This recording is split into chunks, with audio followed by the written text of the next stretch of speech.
Hello and welcome. You have tuned into Headlines Now with me, Linda Hercules.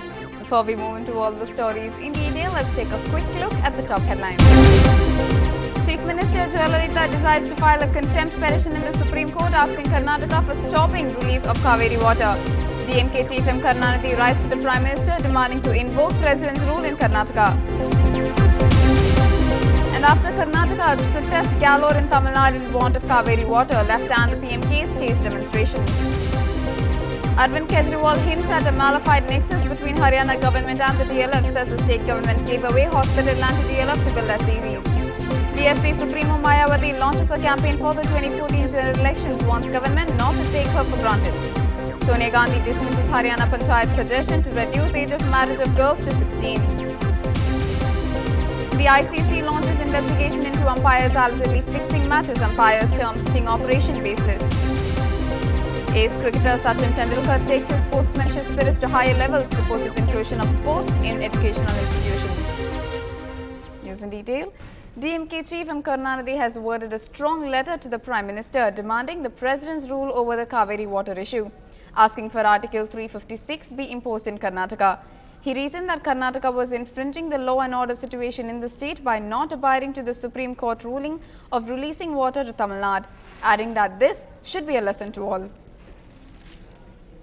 Meanwhile, an emergency meeting chaired by Tamil Nadu Chief Minister Jayalalitha decided to immediately file a contempt petition in the Supreme Court against Karnataka for unilaterally stopping the release of Kaveri water in defiance of the apex court orders.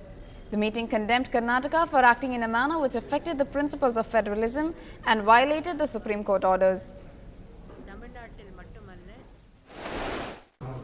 That Karnataka has done no wrong, has taken no such step which can attract contempt proceedings, because we have obeyed the Supreme Court's order and CRA order, and we have released the water.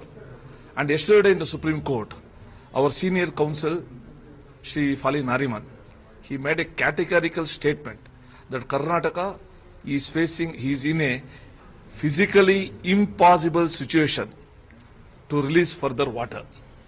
And we also made a submission that as our review petition is pending before the Kaveri River Authority, CRA, so CRA may think that the proceeding before the Supreme Court may become an impediment. So Supreme Court has given a categorical order, issued a categorical order that it will not impede any such hearing before this by the CRA. So I am confident that my government, my state, has done nothing which can attract contempt proceedings. The sharing of the Kaveri waters between Karnataka and Tamil Nadu is heading for another flashpoint, with protests picking on either side of the border again. The chief of the PMK party, S. Ramadas, asked the centre to deploy the army to ensure that Karnataka releases water to Tamil Nadu. He also demanded that the centre take over all Karnataka's dams across the Kaveri, which flows through both the states. He termed stopping the release of water after the court's order a threat to the country's integrity and accused the Karnataka government of instigating people to protest against Tamil Nadu. A day after the Karnataka government stopped release of water to Tamil Nadu, farmers here said that they would continue their dharna till the Kaveri River Authority reviewed its earlier directive. Karnataka had been requesting the CRA to stay its September 19th order, asking the state to release 9,000 cusecs of water to Tamil Nadu daily till the 15th of October and keep it in abeyance till the decision was subjected to review. The Kaveri Monitoring Committee is expected to meet in Delhi on the 11th of October, at which the reports of the two central study teams that visited both the states are likely to be debated. About 500 CPI activists, including CPI State Secretary D. Pandian, were arrested for trying to block trains demanding continuous release of water to Tamil Nadu. Besides Thanjavur, the activists also blocked trains at different places, including Thiruvarur and Mayiladuthurai. Pandian said that the central government should declare the Krishnarajasagar and Kabani dam areas as disturbed, and that strict action should be taken against those who prevented release of water or agitated against release. He added that all parties should unite and fight for the rights of the Kaveri water.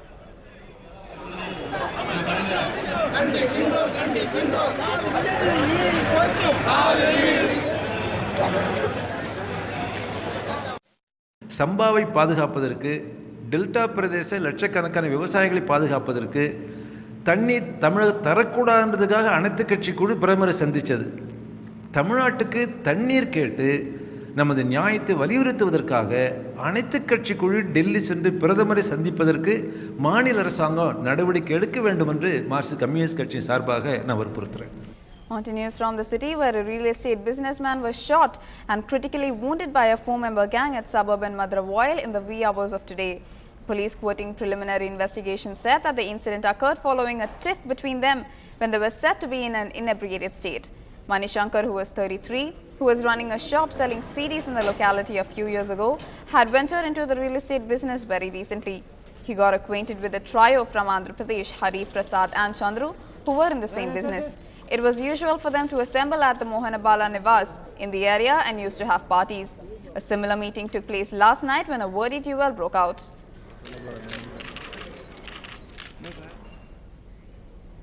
Moving on, India Against Corruption activist Arvind Kejriwal said that there was a malified nexus between the Haryana government and DLF and that the state government gave hospital land to DLF to build SEZs. Forest land was given to DLF in Haryana without clearances, said Arvind Kejriwal, for much below market rates. Kejriwal also said that the Vadra DLF case was fit for a detailed income tax scrutiny. Haryana सरकार और DLF के बीच में किसी तरह का nexus है, किसी तरह की साठगांठ है, किसी तरह का रिश्ता है, ये साबित होता है इस बात से। ये हम नहीं कह रहे कि दोनों के बीच में रिश्ता है, ये पंजाब और हरियाणा हाईकोर्ट ने बोला है कि 30 एकड़ जमीन पे अस्पताल बनना था। हरियाणा सरकार ने अस्पताल बनाने की बजाय डीएलएफ को 7 मार्च 2007 को 9 मार्च 2007 को परमिशन दे दी कि आप अस्पताल की बजाय इस पे एससीजेड बना लीजिए। ये लोग सब दुखी हो गए, हाईकोर्ट गए और पंजाब और हरियाणा हाईकोर्ट ने ना केवल उस एससीजेड को कैंसिल कर दिया, पर हरियाणा सरकार के बारे में पंजाब और हरियाणा हाईकोर्ट ने क्या कहा, ये गौर करने वाली बात है। The aforesaid facts alone are enough to establish the nexus of Messrs DLF Limited with the government to grab the property in question. लेकिन जिस देश के वित्त मंत्री खड़े होकर कह दें कि भाई उन्होंने इनकम टैक्स सब ठीक फाइल किया है, चिदम्बरम साहब इस इनकम टैक्स ऑफिसर हैं क्या इसके, रॉबर्ट वाड्रा जी के, वो इनकी स्क्रूटनी करते हैं, वो इनकी असेसमेंट करते हैं क्या? इनकम टैक्स एक्ट के अंदर फाइनेंस मिनिस्टर को कोई पावर नहीं दी गई है, लेकिन वो एक मैसेज भेज रहे हैं नीचे के ऑफिसर्स को कि कोई हिम्मत मत करना इनकी इनकम टैक्स रिटर्न को टच करने की। जो कुछ उन्होंने कहा है, जो कुछ उन्होंने कहा है उसमें कोई नई बात नहीं। उन्हें पब्लिसिटी हासिल करने की आदत है, पब्लिसिटी के लिए वो ये सब कुछ करते हैं। जिस तरीके के डॉक्यूमेंट्स उन्होंने मीडिया के सामने दिखाए हैं, ये कैसे पता चलेगा कि ये जेन्युइन डॉक्यूमेंट्स हैं कि नहीं? और अगर किसी तरीके का कोई मुद्दा वो उठाएंगे तो हरियाणा गवर्नमेंट उसका जवाब देगी। अभी तक उन्होंने कोई ऐसी बात नहीं कही है जिसका जवाब देना मैं उचित समझता हूं। कानून के खिलाफ अगर कोई भी काम हुआ है और कोई कार्रवाई के लिए सरकार के पास आता है या अदालत के पास आता है तो कानून यकीनन अपना काम करेगा। लेकिन अगर कोई ये समझता है कि मीडिया के सामने खड़े होकर भाषण दे देने से कोई नतीजा निकलने वाला है तो मैं इसकी सख्त अल्फाज में निंदा करता हूं। Unfortunately, going to have to take names only to say how comparable these cases are. Whether it was Jagan Reddy, whether it was Kanimuri, whether it is the mother-in-law of the former Chief Minister and Adarsh, they were all politically exposed persons. And the transactions which happened in the accounts were the cause for investigation and subsequently now even trial. Why is it that the Congress in this particular case rushes to the defense instead of going and investigating this whole matter? It is getting murkier. Over to news from Lucknow, where the BSP Supremo Mayawati has launched a campaign for the 2014 general elections. The former Uttar Pradesh Chief Minister said that the centre's decision to allow FDI in multi-brand retail will prove to be detrimental for the local economy, but added that if the decision to allow FDI benefits the farmers, small businessmen and the ordinary, the BSP may in future support the decision. Just in case the government takes her for granted, she warned that she does not expect it to last its term till 2014, asking her party workers to gear up for an early election. A meeting of her senior party leaders has been scheduled for tomorrow. FDI in retail के सवाल पे मायावती की party, Bahujan Samaj party हो या Samajwadi party हो, इनके सवाल हमारे से निश्चित तौर से भिन्न हैं और उन्होंने कहा है कि FDI इन रिटेल का हम समर्थन नहीं करेंगे। लेकिन इसके बावजूद समाजवादी पार्टी हो, उन्होंने कहा कि हम सांप्रदायिक शक्तियों को रोकने के लिए समर्थन जारी रखेंगे। और मायावती जी ने भी आज रैली में कहा है कि उन्होंने कहा कि केंद्र सरकार में महंगाई को रोकने के लिए कदम उठाया जाना चाहिए, लेकिन उन्होंने कहा कि हम अपने समर्थन पे फिर हम विचार करेंगे। लेकिन उन्होंने कहा उसके पहले विधानसभाओं के कुछ राज्यों के चुनाव हैं, तो मैं समझता हूं कि मुद्दों पे मतभेद हो सकते हैं लेकिन मनभेद नहीं है। और मैं समझता हूँ कांग्रेस यूपीए को उन्होंने समर्थन गुण दोष के आधार पर दिया है, तो वो समर्थन बहुजन समाज पार्टी का जारी रहेगा। Stay with us as we go through more national stories right after a short break.